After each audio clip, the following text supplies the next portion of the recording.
followers, and everyone on Facebook. Are we starting? Good afternoon, friends, followers, fellow patriots, Facebook. How is everybody doing this fine day? Well, in fact, it's been raining this morning, and when I went to cast my vote, it was pouring down, wet, gale winds. Now, looking out the window, the sun is back. I'm hoping it's here for the rest of the day, but we'll see. So welcome to this live Facebook session, which I wanted to do to share what's been going on for the Penrith and Solway constituency for ReformUK. We're on the midst of a historic moment in UK politics, with the Labour and Tory votes crumbling before our eyes. Don't believe what the polls say. The polls are an indication from companies that are paid to tell you what to think and do. So what I wanted to do in this video is really just talk a little bit about policy, answer questions. If you join live, happy to do that, and give a flavour about what is really at stake here, because we see a lot of reports in the mainstream press where people are saying to us, okay, don't vote for reform because you're just going to let Labour walk in the front door. And we've even had Tory marketing messages and leaflets distributed that have that same message on them. That's how desperate they're becoming. But let me tell you, that is not what is actually happening out there. It just isn't. A vote for reform is a vote for reform, and I'll tell you why. Because if you are someone that is passionate and keen and wants to have common sense policies that puts money back in your pocket, secures our borders, ends the waiting list that we're plagued with, and makes sure we have cheaper energy for future generations, we're the only party offering to do this. No other party is really interested in doing that. They say they are, but the plans I've seen are really just a plan on a piece of paper. So we are at a historic moment, and certainly we've been calling it the People's Revolt because people have had enough. They really have. And if you're someone like me that has maybe, never been in politics before, and I haven't, you've been working for somebody, you maybe had your own business, and you keep thinking, well, what's going on with our country? Why can't I get a dentist? Why can't I have the operation I need? Why does it take forever for something to happen if I phone the council about a pothole? How is it that certain aspects and certain areas of Allerdale, I didn't have green bins picked up for nearly a year? Why is it that when you go into a town centre, they've created some new brand new one-way system that doesn't actually work, and they think that's all right? Why is it that parking charges are so expensive? Why is it that there are more and more high streets that are deserted? All of these questions we have to ask ourselves and think, why has this happened, and why have our governing parties allowed this to happen? And when I say governing parties, I really am talking about Labour and Tories, Labour and Conservative, because they're the ones that have created this mess in the first place. They're the ones that have effectively made Britain into what it is now, which is not a great place to live, full of high taxation, full of not very much hope for people. And that's why we find a lot of apathetic people out there that say, well, nothing ever happens, nothing ever gets done. And this is why I believe ReformUK is different. ReformUK is the only way in which we can make a difference. Now, I apologise in advance if this video is a bit choppy, if the quality is not great. I'll tell you why that is, because rural broadband sucks. Now, if you're blessed to live in a city or a town that has fast fibre, I am very thankful for you. I am grateful that you have that. I don't. I live out in the country. I live in a rural area. We don't have fibre. We don't even really have broadband. I think the best you could get was half a meg on the BT line, which, let's face it, nowadays is not enough to even crank your computer up in the morning and get email, because emails are so big nowadays. So This is yet another issue that hasn't been done, not been addressed, because what you find is the Westminster elite, the establishment, are so focused on Westminster, they're so focused on looking at what's going on in the city of London, they forget that actually outside the city, there's a whole new universe out there that's sadly missed. It's sadly looked over, it's sadly forgotten. And one of the reasons I stood for Penrith and Solway for Reform UK is to get that voice back into Parliament and to start challenging these decisions at both local and national level about what is going on with our rural communities and how can we improve them. Now, we're thankful in Penrith and Solway that we have some major large towns: Penrith, Keswick, Cockermouth, Maryport, Wigton, Silloth, we can include there, Spatria. There's a number of towns in there that do have access to good internet, but not everywhere. Once you get out into the sticks, as we like to call it, then you are limited of choice. And if you want fast internet, you're going to have to pay for it. So again, apologies if this internet connection is a bit rubbish. I can only blame the complete lack of infrastructure and investment into our rural communities for basically rubbish internet. But it doesn't just stop there, does it? Everywhere you go, we have issues as soon as you leave the town centres. And we can come back to the town centres in a moment, but rurally, we have roads that aren't fit for purpose. We have tractors now that are bigger sometimes than small articulated lorries. And, there's reasons for why they need the large tractors, but that also puts impact upon the roads, and those roads aren't necessarily fixed. If you think about it, we made roads in the 40s and the 50s, a huge program of building, and then we've just let them go. We patch them every now and then, and I've seen the patches happen. We were out yesterday on the campaign trail with our megaphone and our bluesmobile, and we went around a lot of places. And there was one area that we had some roadworks that we stopped for a period of time and then went past them patching up the road, and the patching just didn't look good. It just didn't look good. But they were patching up a good quarter of a mile of road, and probably in a year or two's time they'll have to come back and do that again, because we don't have oversight, we have no accountability, we have no transparency.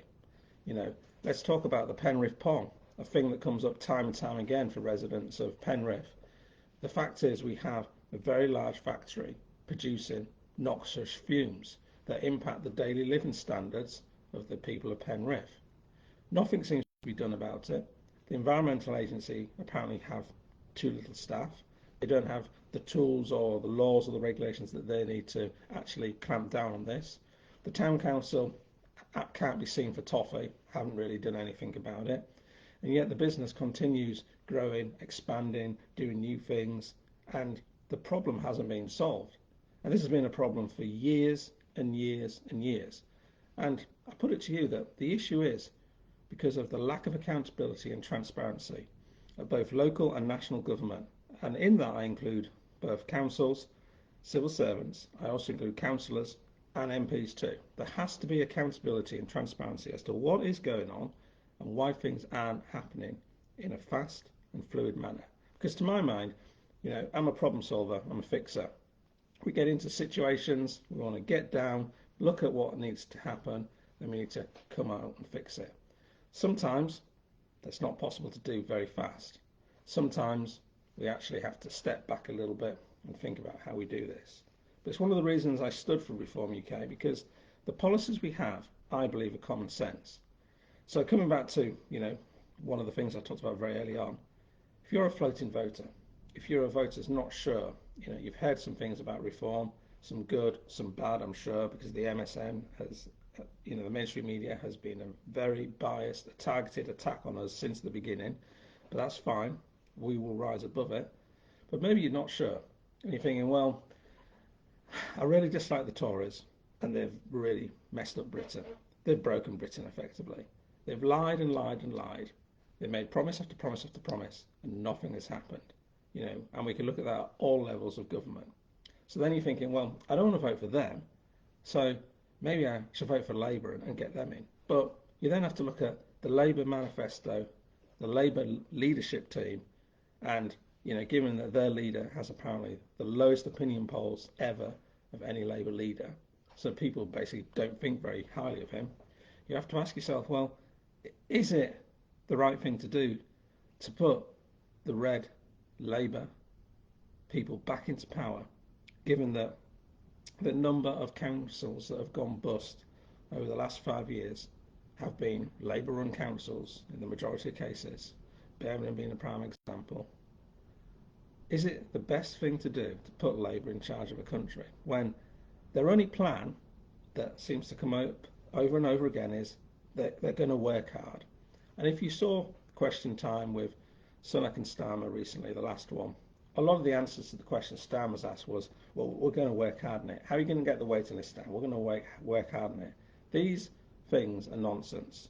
There is no policy or plan behind this, and if there is, they don't want you to know what it is. So Reform UK is very much about low taxes, low government. We don't need the amount of government we have right now.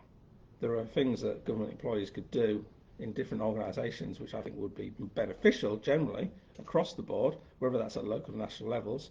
We don't need the amount that we have right now because they're not doing the job effectively. Think about it. HMRC miss millions and millions of calls per year. So the Tories and Labour say, and Lib Dems as well, say, oh, there's a problem, that there's people avoiding tax. Well, no, people are ringing up to pay and discuss tax matters with HMRC, and they cannot be bothered answering the call. So whose fault is that? Well, ultimately it comes down to HMRC, but then it comes down to, well, who's in charge of HMRC? And then it comes down to, well, what's the Treasury doing about it, that I believe HMRC reports into it, and then what's the Chancellor doing about it, and so on and so forth. No accountability, no transparency. We need to stop this nonsense. It's the same thing with the Home Office. You know, we hear tales of inside the Home Office, pretty much all of them are happy to gung-ho, let as many people come to the country as they like. They'll process 3 or 4, maybe 5 people a month. I mean, if you're working in a normal business, I'm talking private sector here, and you're looking at someone's application for something and you're doing 4 or 5 a month, you'd be fired. There's no ifs or buts about it. You would just be fired. And I think this is the level of waste, corruption, lies and deceit that we see in Westminster and in Parliament and in the civil service time and time again. And what Reform UK wants to bring to the party is common sense policies. A real challenge to say, well, hang on, is that the best way of doing things? Hang on, is it worth you spending that amount of money on that? Because when we talk about manifestos, and you know, we call ours a contract with the people because we believe certainly the Tories have lied and lied and lied and broken promises in their manifesto, as have a number of parties time and time again. We believe that you have got to have proper costings in there, but they've also got to make sense. So you may have seen this document here, our contract review. In the back, we have a whole thing about the funding of our plans and also the costs of our plans. You know, it's all in there for people to see, and this has been out since February. So the interesting thing about doing this too is we put this out in February, and very few people picked up on it. In fact, very few people challenged us on it. The mainstream media tried to ignore it. But some of those policies have been nicked by a couple of parties. So I'm just going to have a cup of tea. I actually have no idea if anyone's watching this because the whole live thing that's going on, I have to say, I've not done it for a while,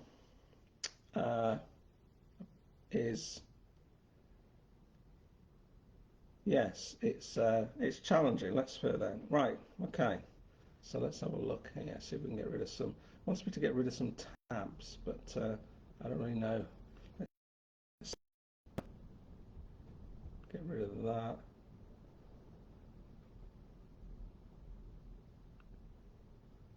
Okay, I'm just trying to tidy up here a bit.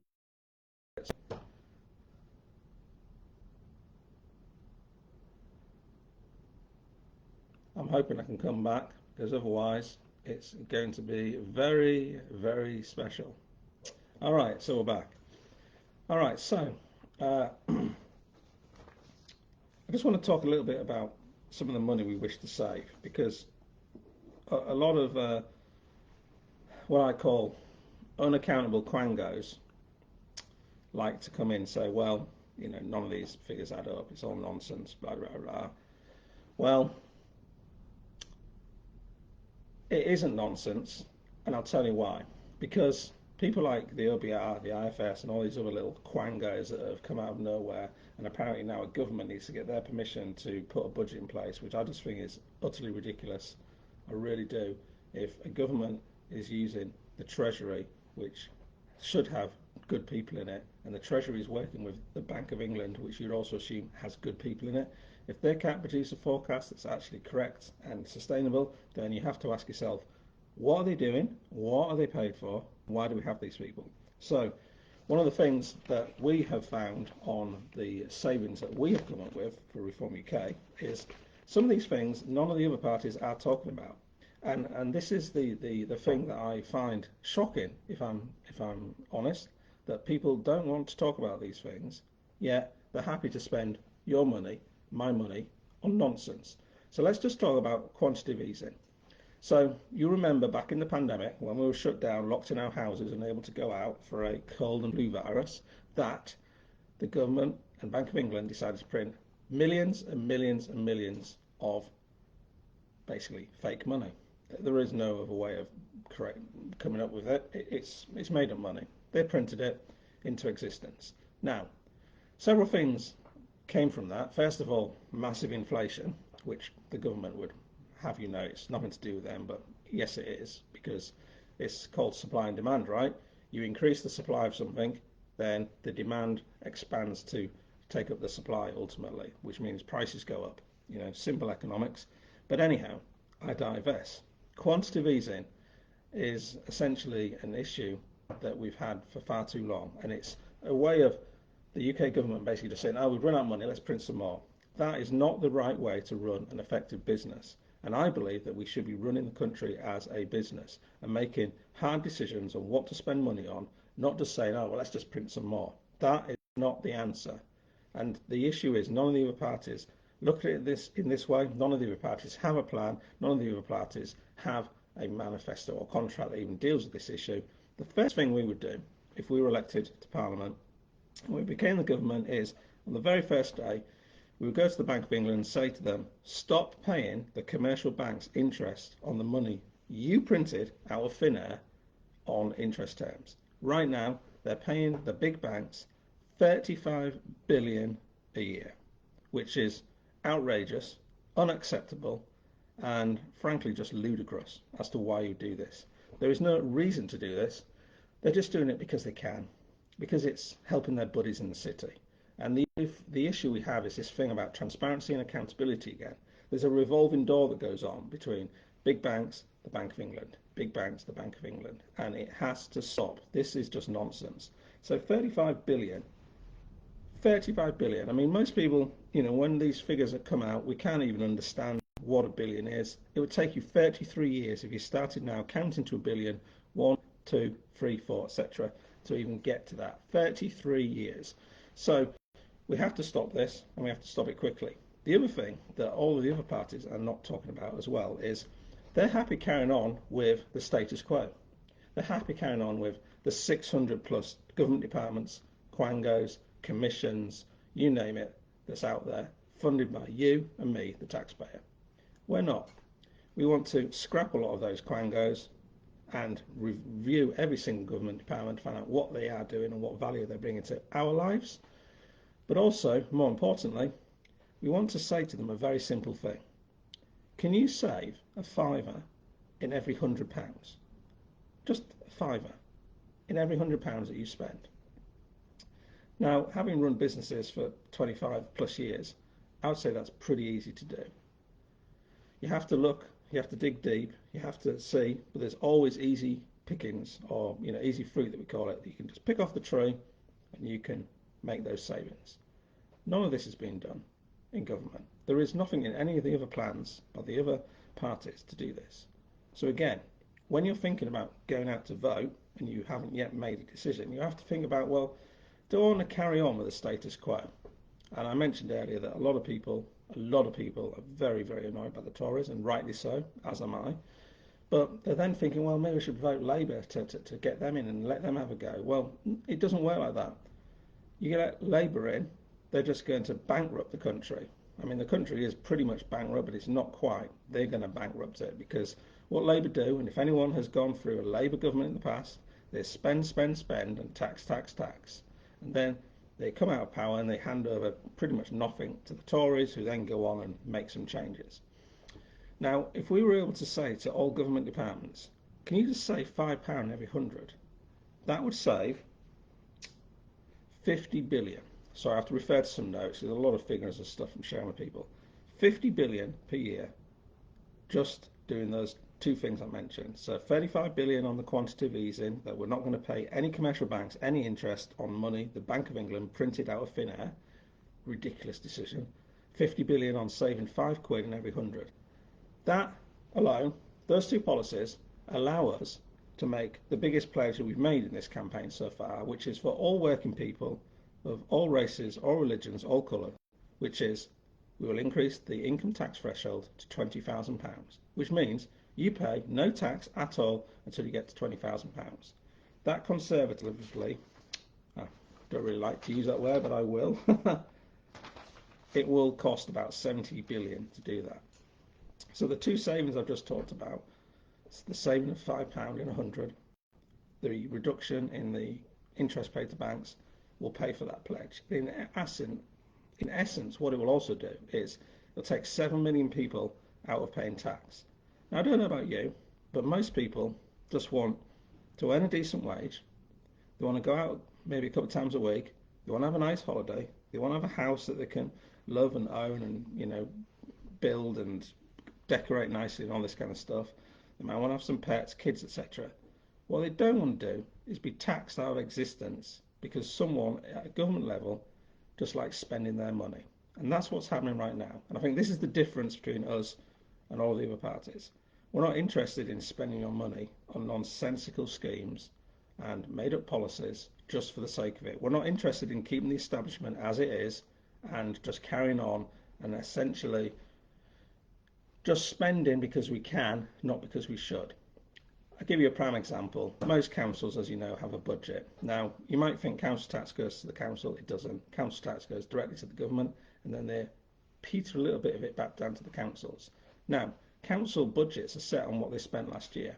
So, having known people that have worked in various services in the council, I can tell you for a fact that if you don't spend the amount of money that you've been allocated for that year by the end of the financial year, then you'll get your budget reduced for the next year because you obviously didn't need it. It is utterly nonsensical. It makes no sense. It's not how you run a business. And people will probably come out and say, well, running a country isn't like a business. Well, yes and no. Yes, it is, and no, it isn't. It is from the perspective of we can't be spending more money than we actually bring in terms of tax revenues. But at the same time, we can also be spending more money on schemes that we don't actually need to spend schemes on.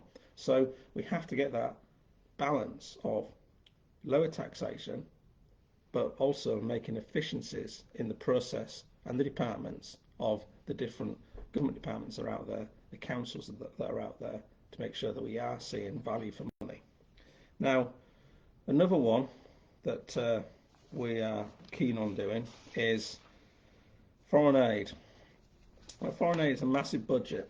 Massive budget, 12 billion a year, and we want to cut that by 50%. And effectively, that's about 6 billion doing that. And this 6 billion will effectively reduce the foreign aid budget. We'll still be sending foreign aid to people, but we'll send less of it. So countries like India that have a space program, China that also have a space program, we're still sending them money. Why are we sending money to these people, to these countries that have vast infrastructure, that are building hundreds of coal power stations per year? I'd hasten to add, we don't need to do this. So we'd scrap those, get rid of them straight away. And this in itself, those two savings, would allow us to effectively pay for stuff that we need in our country, such as more police on the streets, such as more magistrates and judges to deal with the criminals that aren't being processed quickly enough, such as more spaces in prisons for people to go who have done committed crime and should be locked away. It allows us to increase and improve our education. So all of these things, when people accuse Reform UK of basically not having policies, of creating chaos and stuff, because I've seen a lot of this anger and I guess bitterness expressed towards us.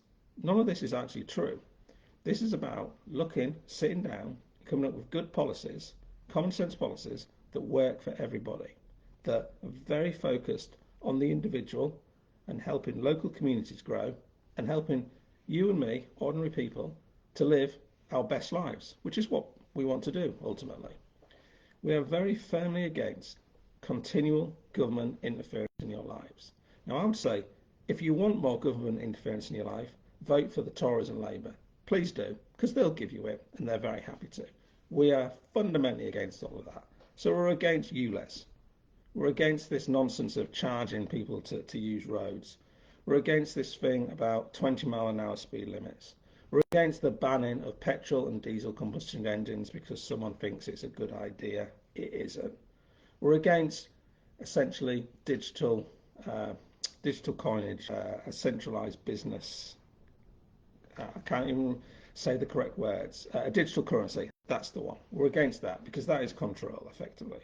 You can spend your money if the government likes you and they say yes.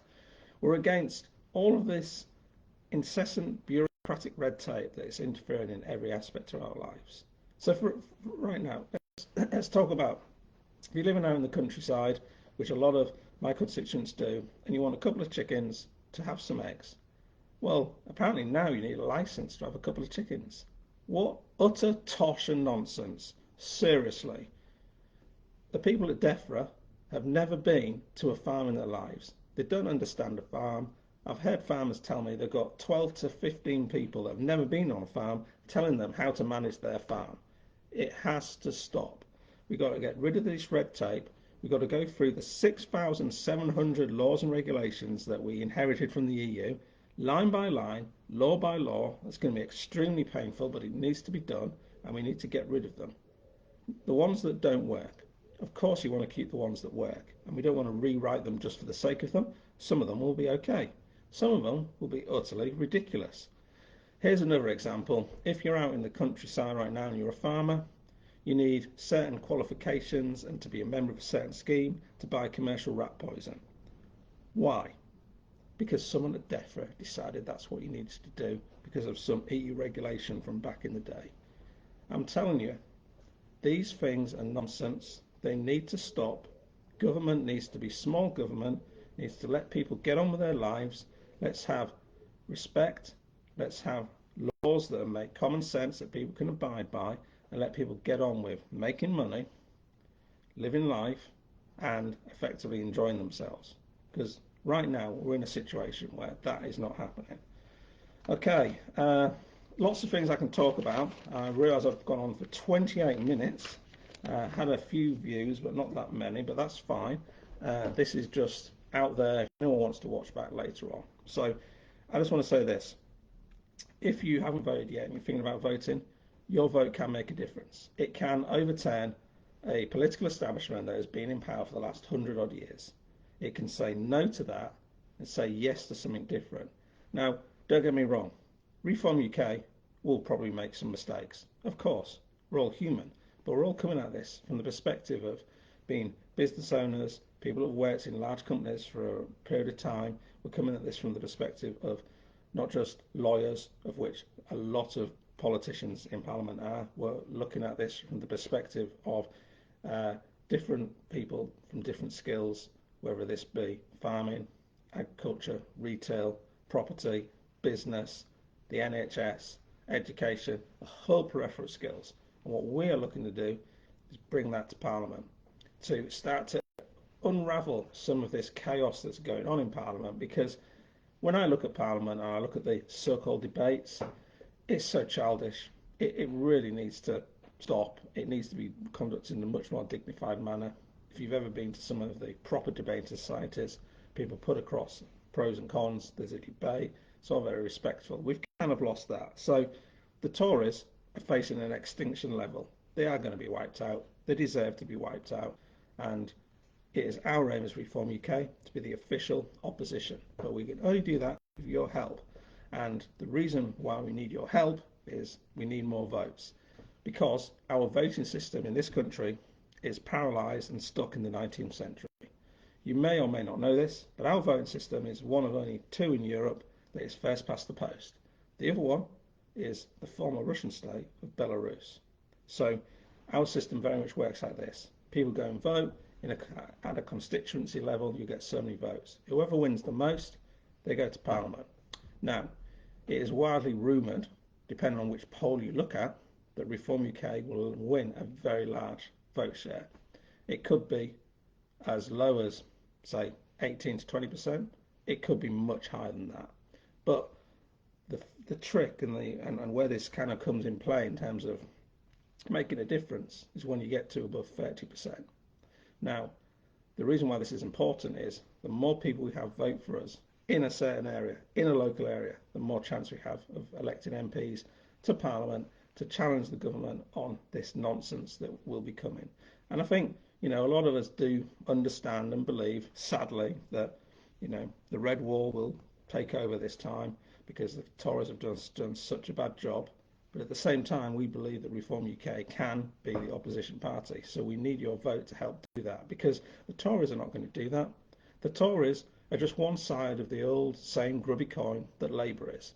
They're just the same party dressed up in a different colour. I was at a hustings in Kendal back in April. I was there with Lib Dems, Labour, Green Party, Conservatives. Effectively, most of the questions asked, they had exactly the same response to in slightly different language. Myself, speaking for Reform UK, was the only person with different opinions, different views, and things that actually sound quite radical, but really aren't. They're just not. Why are we taking instructions from the WEF, the WHO, the UN on sovereign matters in country? Don't know. No one wants to talk about it though, but we need to. We need to look at where the links go and also follow the money. It's very important. So I'm just going to take a quick cup of tea.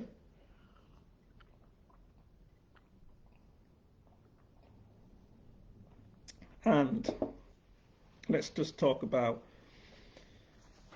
Labour, I guess, because Labour, well, they say a lot of things, don't they? Most of which isn't true.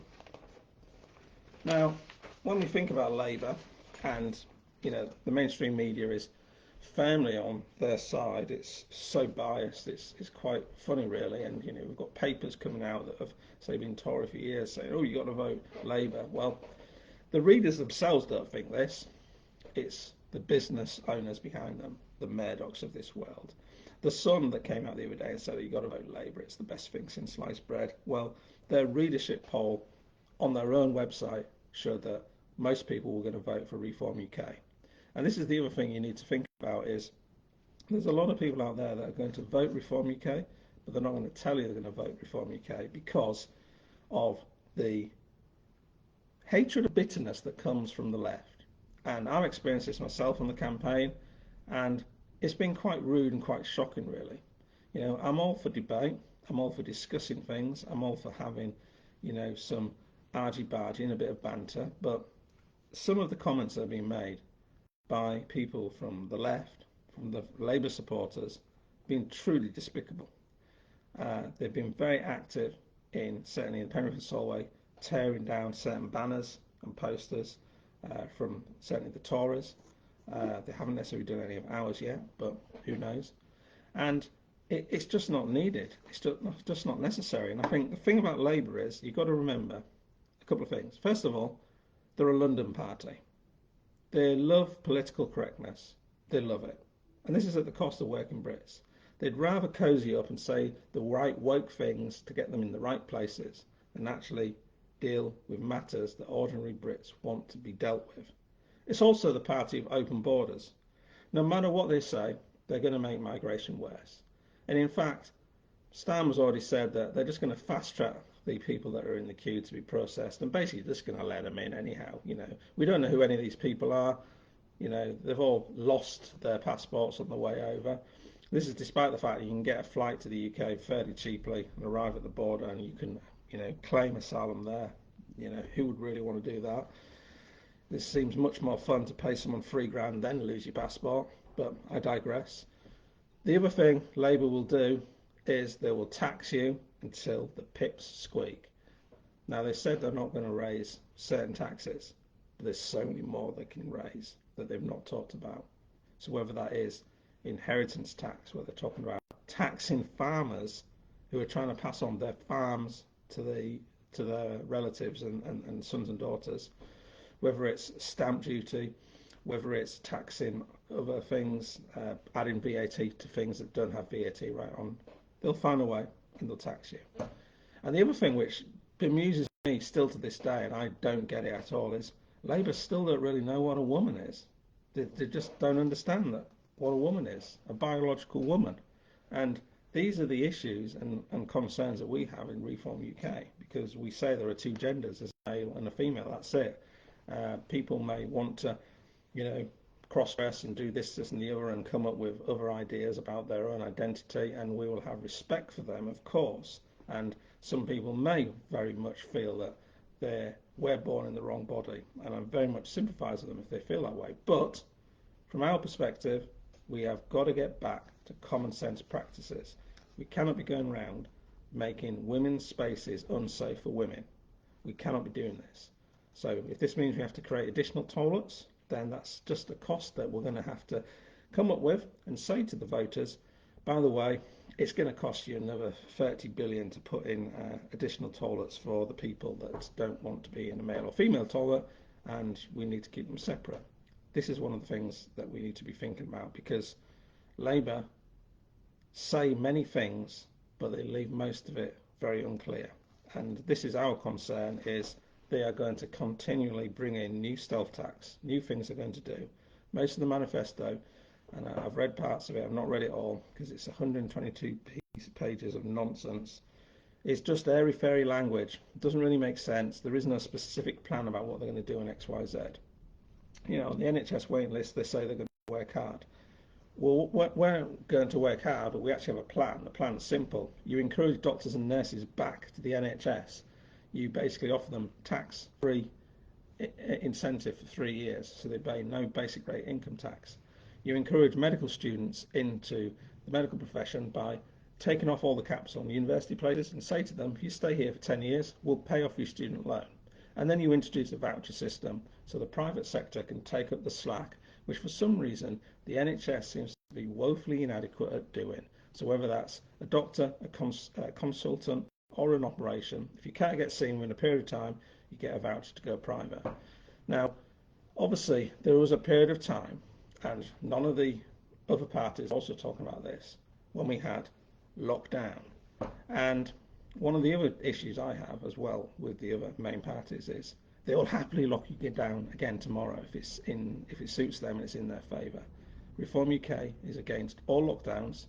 We believe in respect for the individual. We believe in free speech, free rights, the freedom to be your own person and make your own decisions. We will not be locking people down. The other parties, they've already done that. There was a consensus in March 2020 where all of the politicians just voted yes. They didn't even look at the document. They just relied on some nonsense from the BBC for filmed actors falling down in China. Now, you can go down whatever rabbit hole you wish to, as deep as you like, in terms of, the lockdown, the pandemic that came from that, as I like to call it, the scamdemic, because a lot of people made a lot of money in that time period. But effectively, we can't keep going back and saying, well, the NHS is suffering because of lockdown. It's not because of lockdown. It's because of incompetent management. It's because of zero accountability. It's because they all got the little silos. They all want to keep their own jobs. They're not interested in sharing. They're not interested in best practice. All they're interested in is how can they expand their little empires. And the problem you've got is the health secretaries, whoever we've had, are too weak. The Department of Health are too weak. And we've effectively created a giant that needs stripping back and starting again. The only way of doing that is to remove pressure for a period of time through involving the private sector and then getting them back on board. But again, this comes back to a thing that I mentioned probably 40 odd minutes ago or so, which is the critical thing that we don't have in local government right now, or national government, whether this is at council level, MPs, departments of state, civil servants, quangos. There is no transparency. There is no accountability. Those things need to end. We need to be aware of what's going on.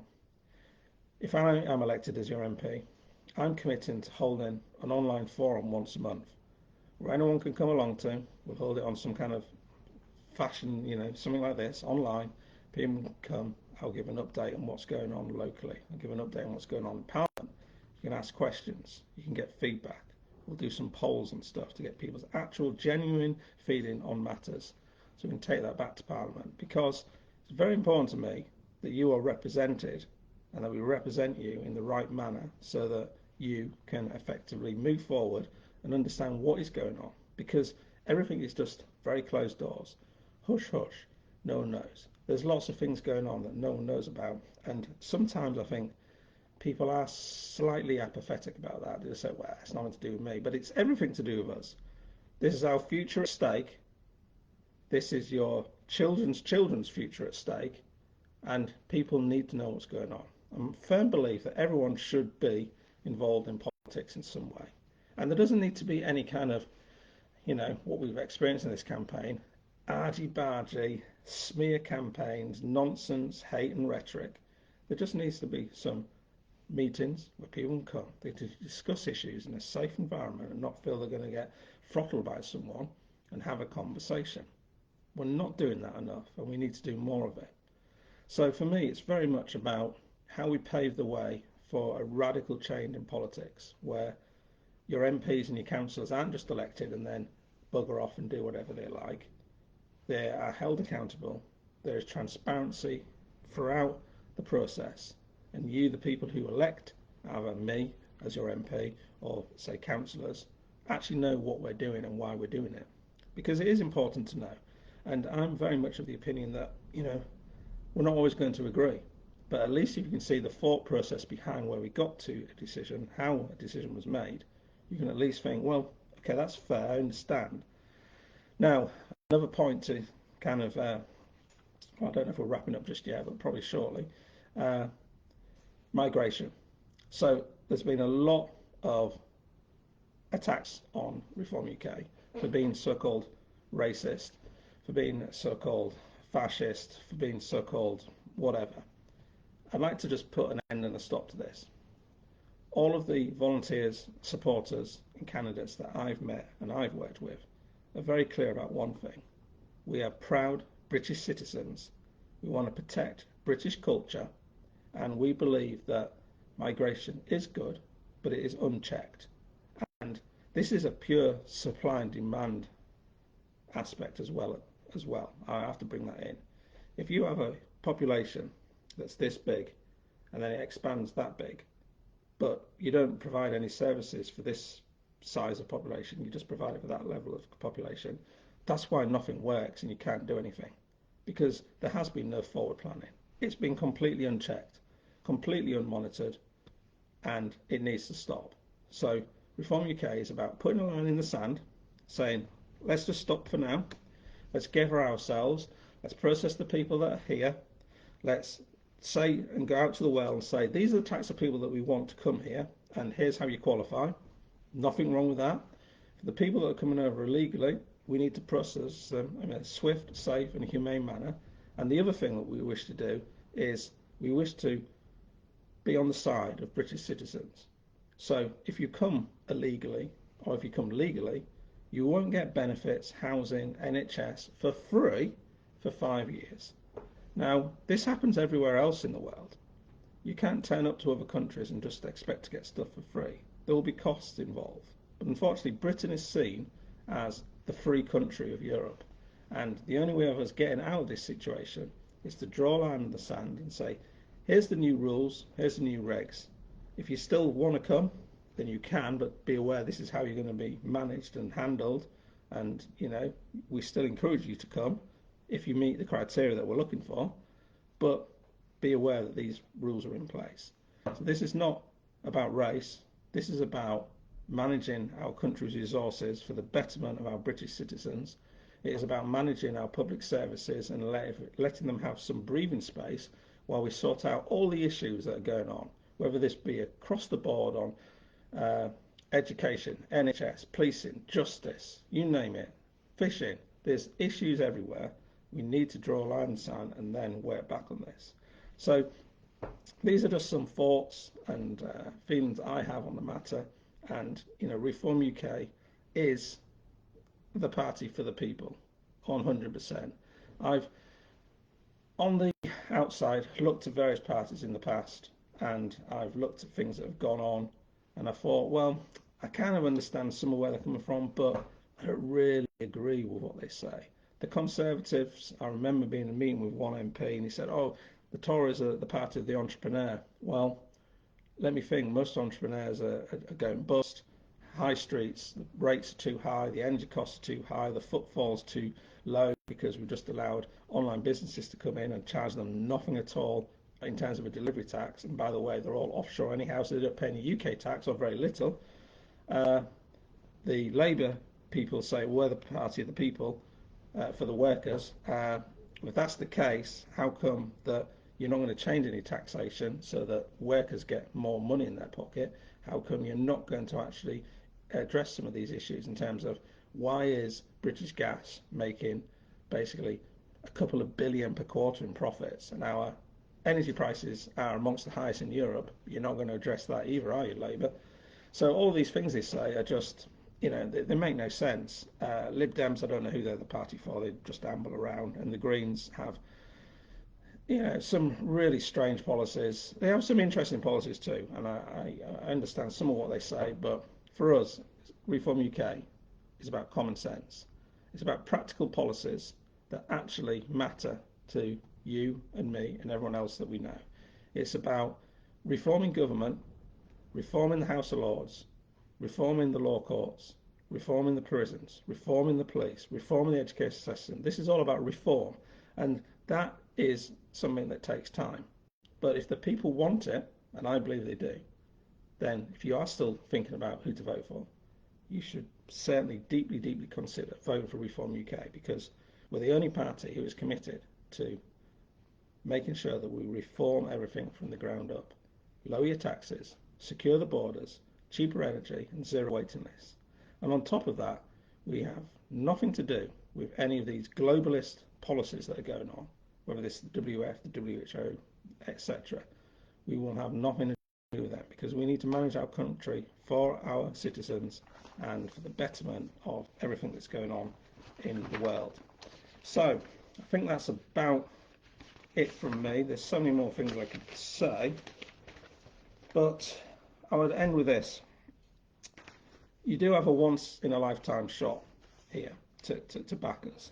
And I say this because if the polls, which are somewhat, well, very biased, are accurate and Labour do get a large majority, then we do have some serious issues if Reform are not the official opposition. So you have a once in a lifetime opportunity to back myself for Penrith and Solway, to back Nigel, to save Britain from the corrupt establishment, because it's not going to get any better with the other parties.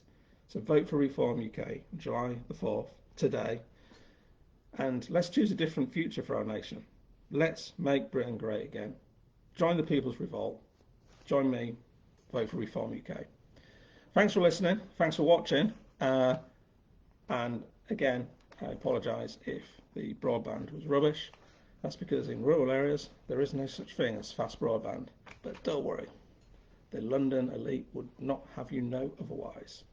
Okay, this is Matthew Moody for Reform UK for Penrith and Solway. Remember, if you want change in this country, real change, not change that's the same, vote Reform today. See you later. Thanks for watching. Bye-bye.